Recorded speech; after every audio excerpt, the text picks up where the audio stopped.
One of the greatest tragedies in life is that most people walk through it without ever truly recognizing their own worth.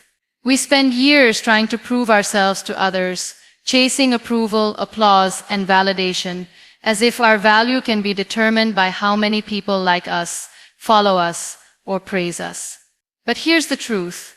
Your worth does not come from what you achieve, from how you look, or from the opinions of the crowd.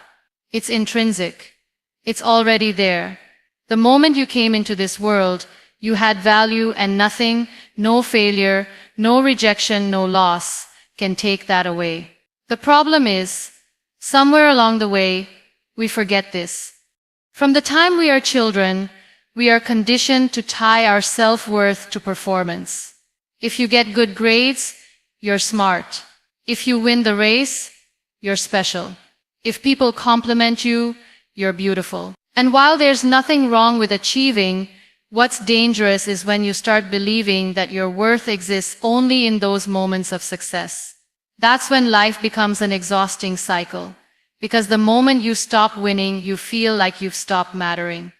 When you don't recognize your inherent worth, you start making decisions from a place of fear. Fear of being alone. Fear of being judged. Fear of not being enough. This fear makes you accept less than you deserve. In relationships, in opportunities, in life. You start tolerating disrespect, staying in environments that drain you, saying yes when you desperately want to say no, all because deep down you don't believe you are worthy of more. But when you finally recognize your value, something shifts. You no longer look at yourself through the eyes of others. You start looking inward. You begin to see that your value lies in your humanity, in your ability to feel, to think, to create, to love, and to grow. And the beautiful thing is, the moment you realize this, you stop needing the world to validate you. You validate yourself. It's not arrogance. It's not ego. It's self-respect. There's a quiet confidence that comes from knowing that even if nobody notices you, even if you're not applauded, even if you fail in front of the entire world, you still have worth. That kind of self-assurance is rare, but it's powerful because it makes you unshakable. You see, the world is full of noise. Every billboard, every ad, every post on social media is telling you who you should be, how you should look, what you should have by now. And if you're not grounded in your own worth, you'll start believing them. You'll chase a version of yourself that was never meant to exist. You'll exhaust yourself trying to meet a standard that was never yours in the first place. But when you recognize your worth, you stop chasing and start choosing. You choose what aligns with your values. You choose the people who genuinely care for you. You choose the opportunities that feel right for you, not just the ones that look good on paper. And every choice you make from that place builds a life that is truly yours. And here's the part no one tells you. When you value yourself, you also give permission for others to value themselves. You become an example. You teach people, not through your words, but through the way you carry yourself, that self-worth is not negotiable. And in a world full of people searching for themselves, that is one of the greatest gifts you can give. So the next time you catch yourself doubting your place in the world, I want you to remember this. You are not here to prove your worth. You are here to live it. Would you like me to now do the SEO-friendly description, timestamps, hashtags, and keywords for this speech segment, so it's Sedge ready for publishing like your past requests? When you truly value yourself, one of the first transformations you experience is in how you manage your boundaries. Boundaries are not about building walls to keep people out. They are about creating a healthy space that allows you to thrive. Without them, life becomes an open door for anyone to walk in, rearrange your priorities, and drain your energy. And the truth is, if you don't protect your time and emotional space, no one else will. Many people struggle with boundaries because they fear being seen as cold, selfish, or difficult. We live in a culture that often glorifies self-sacrifice, and constant availability, especially in relationships, families, and workplaces.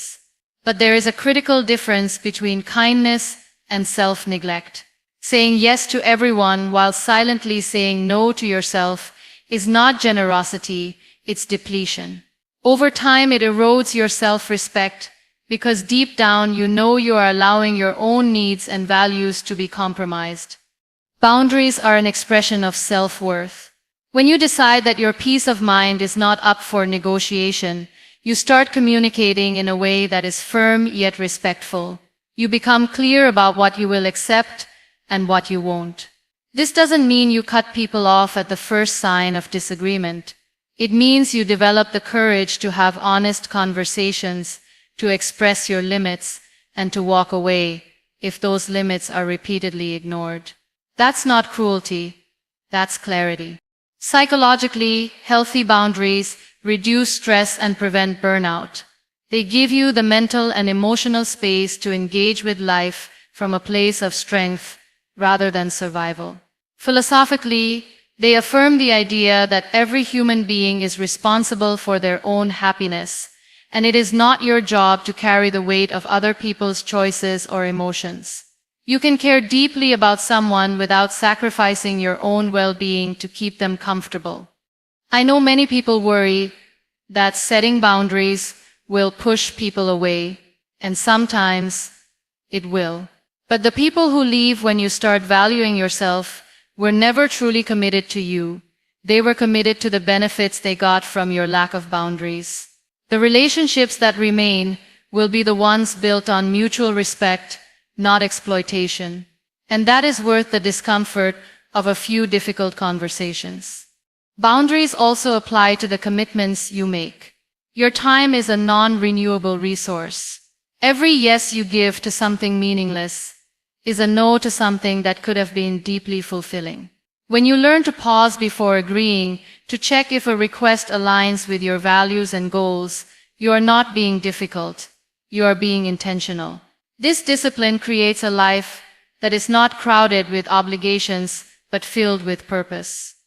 And perhaps most importantly, boundaries teach people how to treat you. Every time you accept behavior that goes against your values, you are silently telling the world that this is the standard you will tolerate. But when you clearly and consistently enforce your limits, you set a higher standard not just for how others treat you, but for how you treat yourself.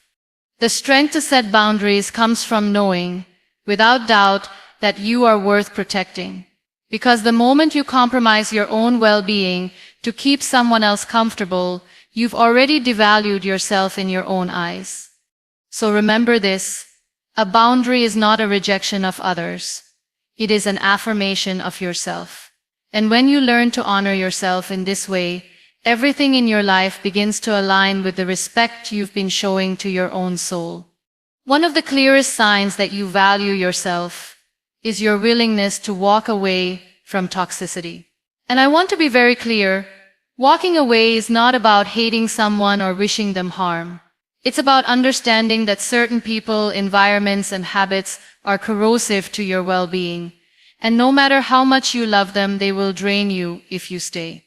Sometimes the most powerful act of self-respect is not in fighting harder to make it work, but in quietly stepping away to protect your peace. The challenge is that toxicity often hides in plain sight. It's not always loud or dramatic. It can be subtle. A relationship where your voice is consistently dismissed. A friendship where you always give and rarely receive. A workplace that praises loyalty but exploits it, or even personal habits that chip away at your confidence without you noticing. Over time, these situations condition you to accept less than you deserve. They make you believe that discomfort is normal, that unhappiness is simply part of life. But deep down, you know it's not. There's a psychological weight that comes with staying in toxic spaces. You carry it everywhere, into your sleep, your work, your conversations. And it's not just emotional, it affects your physical health too. Chronic stress, anxiety, and fatigue are often the body's way of telling you, This environment is not safe for you, but many people ignore those signs because they fear change. They tell themselves it's not that bad or maybe it will get better. Yet every day you stay, you reinforce the belief that your well-being is negotiable. Walking away is hard because it often means breaking attachments. We get used to people even when they hurt us. We become comfortable with familiar pain because the unknown feels scarier. But here's the truth. When you walk away from toxicity, you're not just leaving something behind. You're making space for something better. You can't invite peace, joy, and respect into your life while clinging to situations that contradict them. And walking away doesn't mean you stop caring. It means you start caring for yourself too. You can wish someone the best from a distance. You can forgive without returning to the same patterns. In fact, sometimes the healthiest love you can give, both to yourself and to the other person, is the space to grow separately. Philosophically, this is about alignment. You cannot live a life of dignity while